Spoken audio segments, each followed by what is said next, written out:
Danielle Grayson had built Grayson Trust from nothing. Legacy, a symbol of everything she had worked for. She wasn't a CEO who merely signed papers in a glass office. She had spent years ensuring that her institution was different, or at least she thought it was. But lately, something gnawed at her, a whisper at the back of her mind that refused to fade.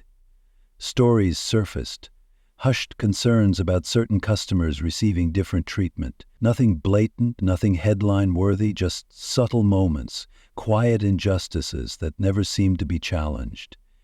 She had brushed them off at first, reassured by the airtight policies her team had drafted against discrimination and bias.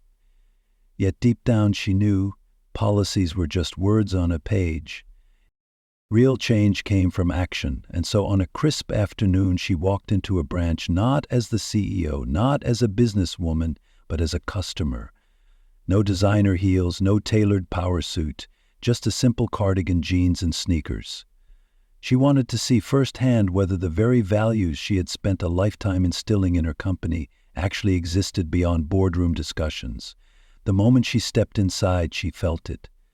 The subtle shift, the fleeting hesitation in the teller's eyes, the quiet scrutiny, and when they took her ID, questioned her legitimacy, and called security, they unknowingly challenged the one person who could end their careers in an instant. Yet, for Danielle, this was never about revenge.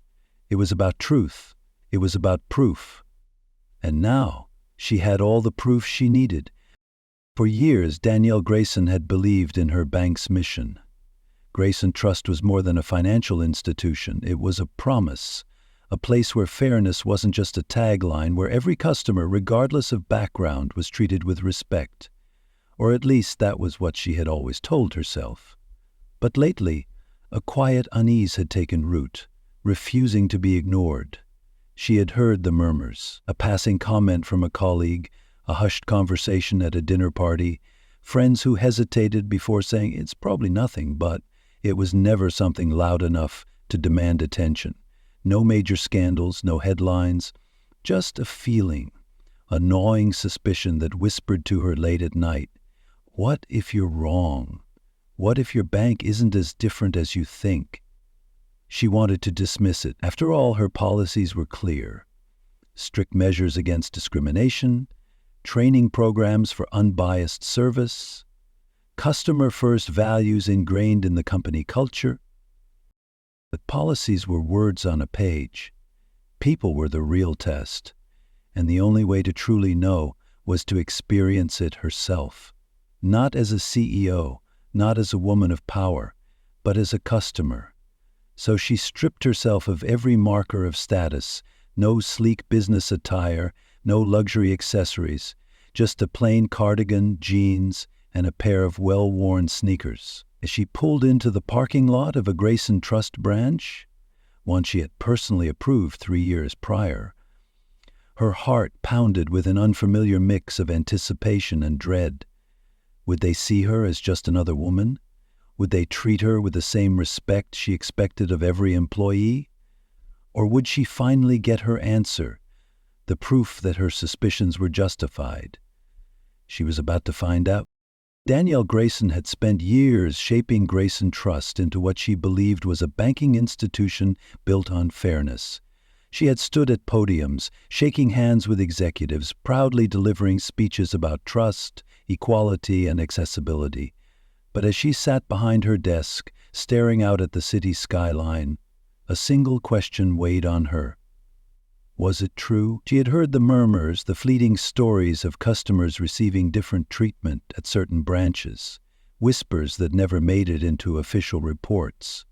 She wanted to believe they were exceptions, not patterns. After all, her bank had strict policies in place to prevent discrimination, but policies were only as strong as the people enforcing them, and doubt, once planted, had a way of growing. She needed to see it for herself, not as the CEO, not as the woman who signed their paychecks, but as just another customer. So she shed every marker of power, no designer heels, no tailored suit, just a simple cardigan, jeans, and sneakers.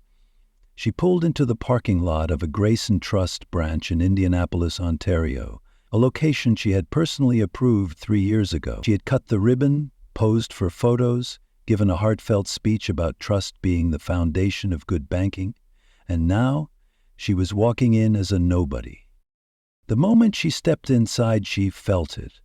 The shift, the subtle hesitation in the teller's glance, the way her presence was acknowledged but not welcomed.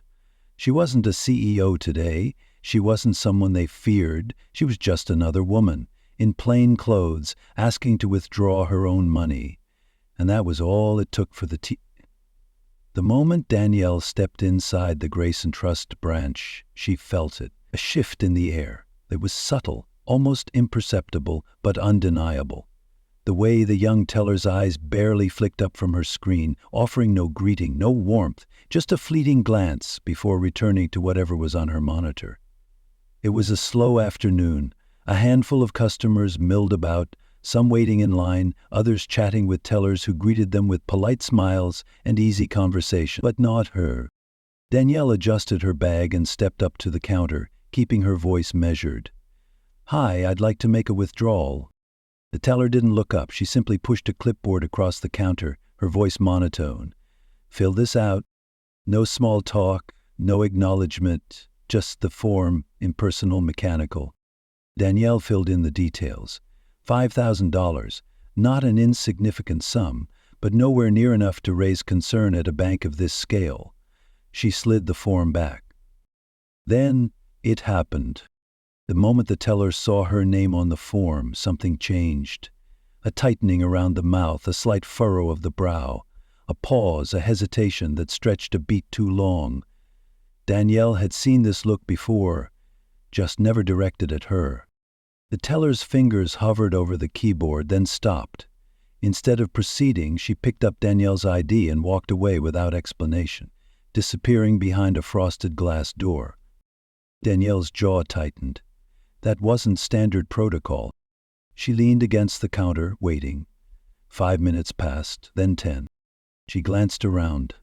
The contrast was impossible to ignore.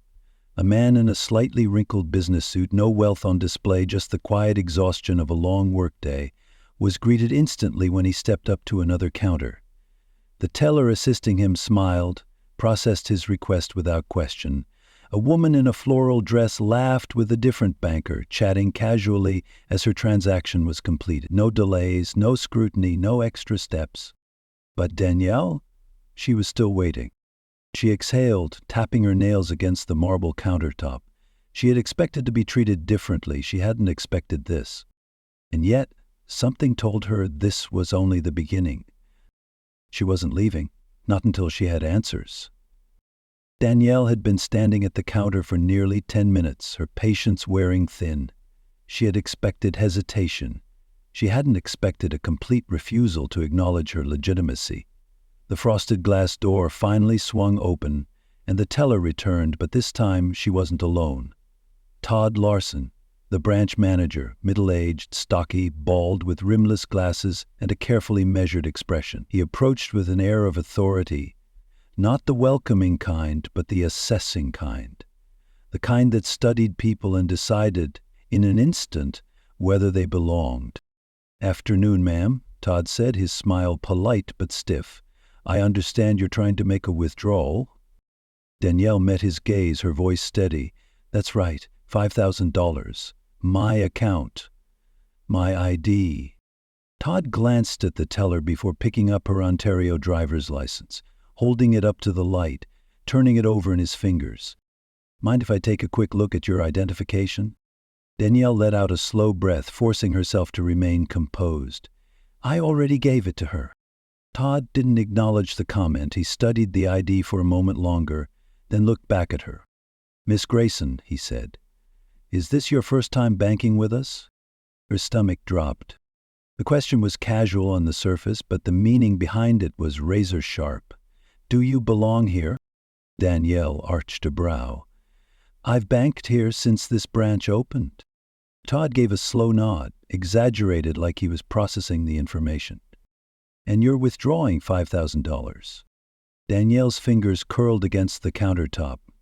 That's what I wrote down. The air in the lobby had changed. It wasn't silent, but quieter. Customers had started to take notice. Not openly, not yet, but with subtle glances in her direction. Todd flipped the ID over once more, then, without looking at her, asked, "And what do you do for work, Miss Grayson?" Danielle let out a short laugh. Not out of amusement, out of disbelief. There it was, the moment where the mask of professionalism slipped, just enough to reveal the truth underneath. She tilted her head slightly, studying him now. "I'm in finance," she said carefully. Todd's forced smile didn't falter. "Oh, what kind?" She let the silence stretch. Then, with quiet precision, she said, "Banking." A flicker of something crossed his face, a hesitation, a split second of uncertainty. But instead of backing down, he doubled down. "I see," he said slowly. "And this is a personal account, correct? Not a business one?" Danielle folded her arms. "That's what it says on the form." Another slow nod. Another glance at the teller. More hesitation. Then, as if coming to some invisible decision, Todd placed the ID back on the counter and said, "Unfortunately, we won't be able to process this withdrawal at this time." Danielle blinked, her pulse kicking up. "Excuse me?" Todd's expression remained calm, measured. "We're unable to verify the transaction." Danielle felt heat rush to her chest, not from embarrassment, from anger. "You have my ID, you have my account number. What's there to verify?" Todd clasped his hands together, his voice even. "It's just a precaution," he said. "We take security very seriously." There it was, the word people used when they didn't want to say what they really meant. Danielle inhaled slowly. This wasn't about fraud. This wasn't about policy. This was about something else entirely. But Todd wasn't finished. He had one more thing to say. And when he did, Danielle knew this was about to go from bad to worse. Danielle barely had time to process Todd's words before it happened. His hand moved beneath the counter, pressing a discreet button, a silent alarm, a call for security. Her breath slowed. A uniformed guard stepped out from a back office, broad-shouldered, his hand resting near his belt. His expression was unreadable, but Danielle knew exactly what this was. A statement, a message, a power move. She let the moment stretch, glancing between Todd and the security officer. "You're really doing this?" Her voice was quiet, but the weight of the words filled the air. Todd kept his polite, neutral expression. "We just want to ensure a smooth experience for all our customers." A smooth experience. As if she was the problem. The security guard took a slow step forward, his voice measured. "Is there a problem here?" Danielle turned to him, her posture relaxed, but unyielding. "That depends," she said coolly. "Are you here to help me access my money, or just to escort me out?" The guard hesitated, glancing at Todd for instruction, and that was all she needed to know. Danielle exhaled, shaking her head in disbelief. "Wow," she muttered. "So this is what we're doing?" Todd sighed, feigning patience. "Miss Grayson, if you'd like to return with additional documentation, we'd be happy to assist you." Danielle let out a soft laugh. "You know what's funny, Todd?" She stepped closer to the counter, lowering her voice just enough to make the point land. "I watched you process that man's transaction 10 minutes ago. No extra verification, no manager intervention, no security." The room went still. "So, tell me, Todd, what's different about me?" Danielle inhaled slowly, steadying herself. She had given them every opportunity to do the right thing. She had waited, answered their questions, endured their scrutiny. She had played their game, but now it was her turn. With deliberate calm, she reached into her bag. Todd stiffened.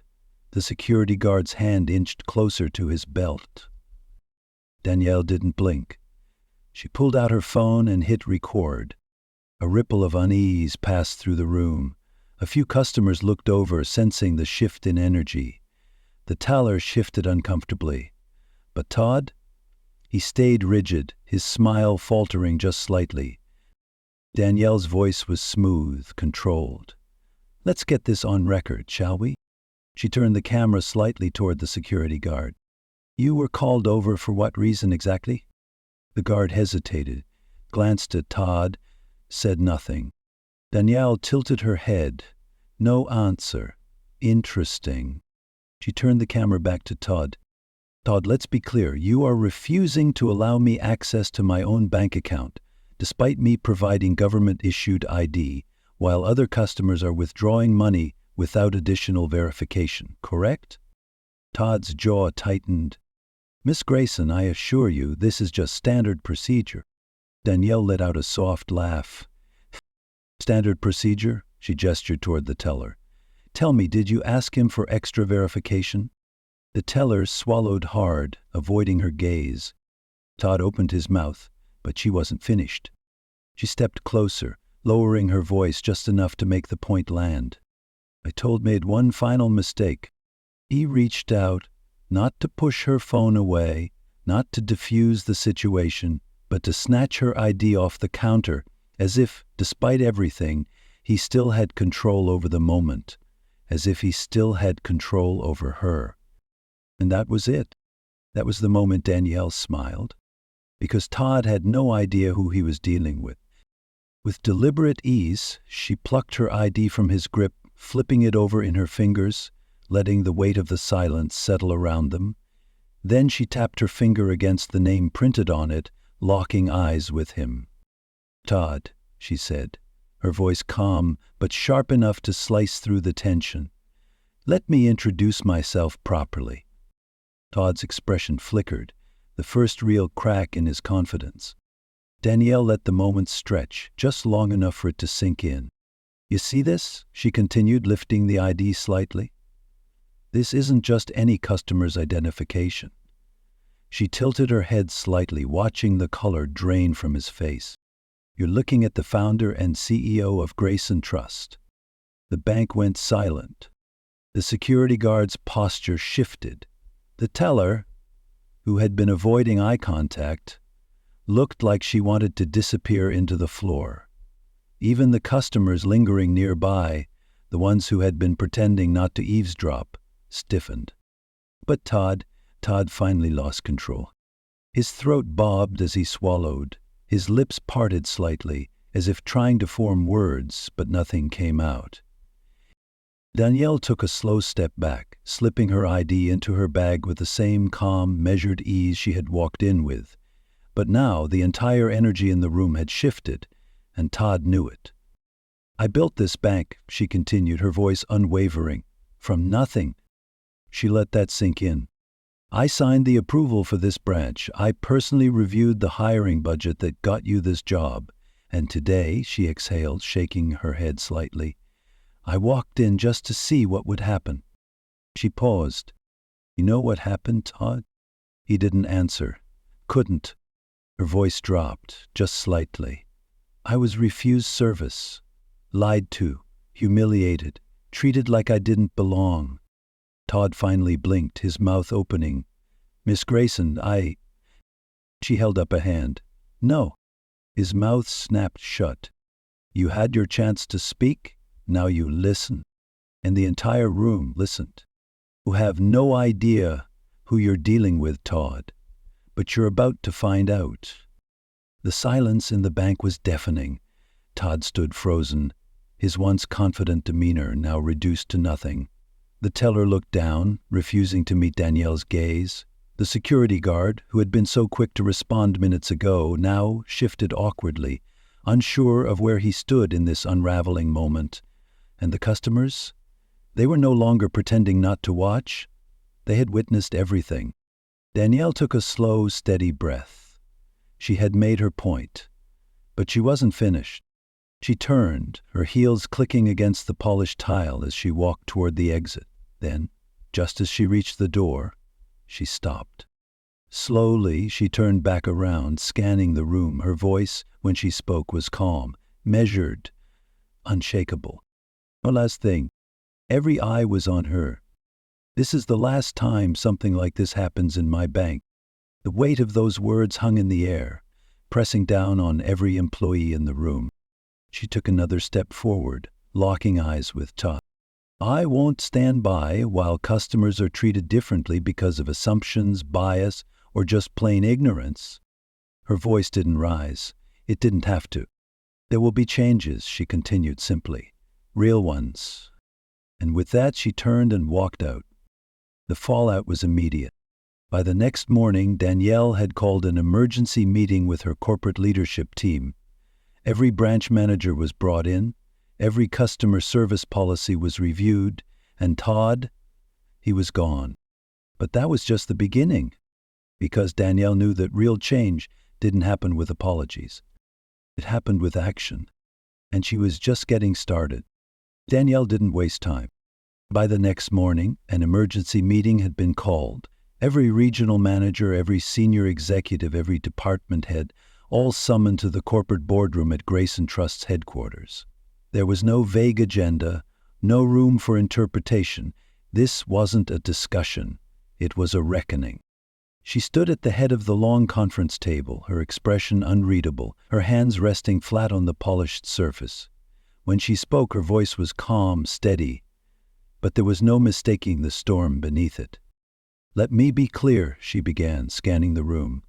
What happened yesterday at one of our branches was not an isolated incident. It was not a misunderstanding. It was not a lapse in training.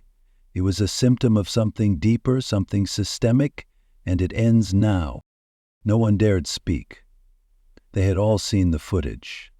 The video had spread like wildfire through internal channels overnight. A CEO, their CEO, humiliated in her own bank, treated as though she didn't belong in the very institution she built. If that could happen to her, what chance did the average customer have? Danielle exhaled, pacing slowly. I founded this bank on principles of fairness, accessibility, and integrity. I believed we were different. Yesterday proved that belief was naive. She paused, letting her next words settle like a weight on their shoulders. We are going to fix this, not with press releases, not with empty apologies, with action. And she meant it. Within hours, a complete audit of customer service policies was underway. Every branch manager was ordered to review security footage, transaction records, and complaint reports to identify patterns of discrimination, subtle or blatant. New policies were drafted. Mandatory bias training was no longer an annual formality. It was now required every quarter. Employees would be monitored, evaluated, and held accountable for how they treated customers. Danielle didn't stop there. A confidential reporting system was introduced, allowing customers and employees alike to flag discrimination without fear of retaliation. A new diversity and equity task force was formed, one that reported directly to her. As for Todd, he was fired before the morning was over. Danielle knew policies meant nothing if the people enforcing them didn't believe in them. Change wasn't about words. It was about consequences. And from that day forward, Grayson Trust would never be the same, because she wouldn't allow it. Danielle never forgot that day in the bank, not because of the humiliation, not because of the way she was made to feel like she didn't belong in her own institution, but because it proved something she had always known. Real change doesn't happen on paper. It happens when someone refuses to accept the way things are. Policies didn't stop bias. Titles didn't stop assumptions. If she, the CEO, could walk into a branch of Grayson Trust and be treated like an outsider, what was happening to the customers who didn't have her power, who didn't have the ability to push back, to demand answers, to hold people accountable? That was what kept her up at night, because she wasn't just fighting for herself. She was fighting for the people who had been dismissed, ignored, talked down to, for the ones who had walked into a bank, a store, an office, and been made to feel small just because of someone else's prejudice. She knew that experience. She had lived it. And she wasn't about to let it continue under her watch. Grayson Trust would change, not with empty apologies, not with PR statements, but with real consequences, with real accountability. Because at the end of the day, power wasn't about a title, it wasn't about status. Power was about what you did when faced with injustice. And if you've ever been in that position, if you've ever been dismissed, disregarded, or made to feel like you didn't belong, don't stay silent. Call it out, demand change, because the only way things get better is when we refuse to accept anything less. Daniele walked out of that bank, but the weight of what had just happened stayed with her. Not just the anger, not just the disbelief, but the undeniable truth she had seen with her own eyes. This wasn't just about a single transaction. It wasn't just about Todd, the security guard, or the teller who had doubted her legitimacy. It was about something bigger.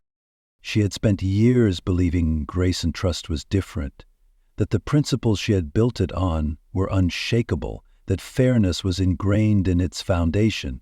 But policies didn't change people, culture did. And that day she had been reminded of an ugly truth. Assumptions carried more weight than facts. Appearances outweighed credentials, and bias was far more powerful than any corporate mission statement. If she, the founder and CEO, could be treated this way, what was happening to the customers who didn't have her status? The ones who couldn't push back, who couldn't pull rank, who couldn't make a single phone call and have a career unravel overnight?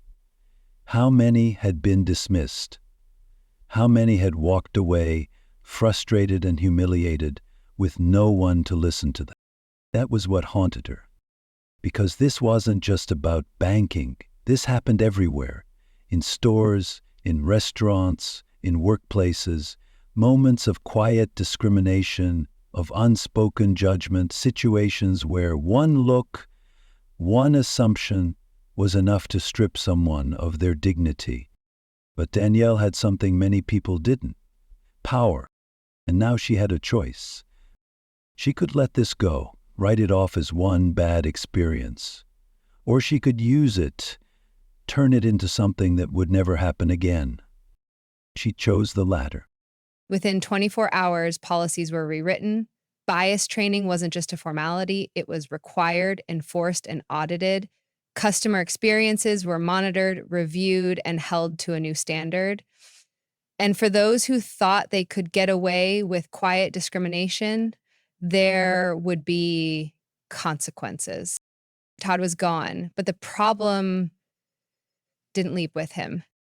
Danielle wasn't naive enough to think change happened overnight, but she knew where to start: with accountability, with action, with an unwavering commitment to making sure Grayson Trust truly lived up to its name.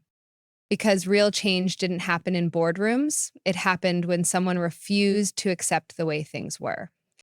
And she was done accepting it. Danielle never set out to prove a point. She hadn't walked into that bank looking for a fight. She just wanted the truth. And now she had it. For years, she had believed grace and trust was different, that the policies she had built, the training she had implemented, and the culture she had shaped were enough to protect against the very thing she had faced that day. But words on a page don't stop bias. Titles don't stop assumptions. Policies don't stop people from believing, deep down, that certain individuals don't belong. She had seen it firsthand, felt it, lived it. And because of that, she could no longer ignore it. It would have been easy to move on, to fire Todd, send out a corporate statement, and let the PR team handle the fallout. But that wasn't enough.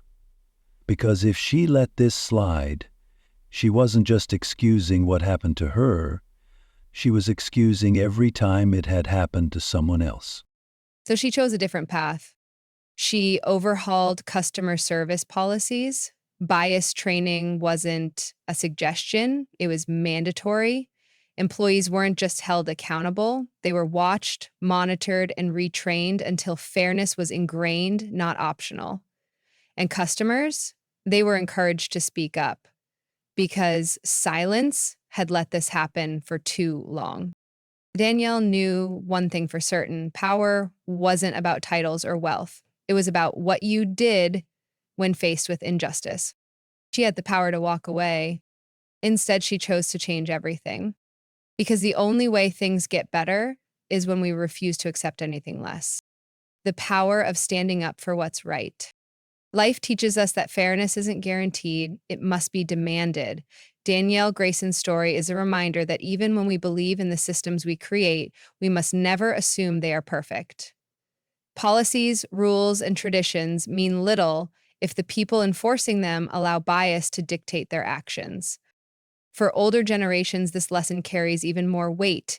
Many have witnessed firsthand how unfair treatment, whether subtle or blatant, can shape lives. It might be in a bank, at a doctor's office, or in everyday interactions where respect should be a given, not a privilege. But silence has never changed anything. Danielle had power, but her true strength came from using it to help others. She didn't just fix her experience, she ensured others wouldn't suffer the same. That is the responsibility of every generation, to leave things better than we found them. Whether it's speaking up for yourself or someone else, never underestimate the impact of demanding fairness. Change happens not when we hope for it, but when we refuse to accept anything less. Because dignity, respect, and justice should never be negotiable. Not for anyone.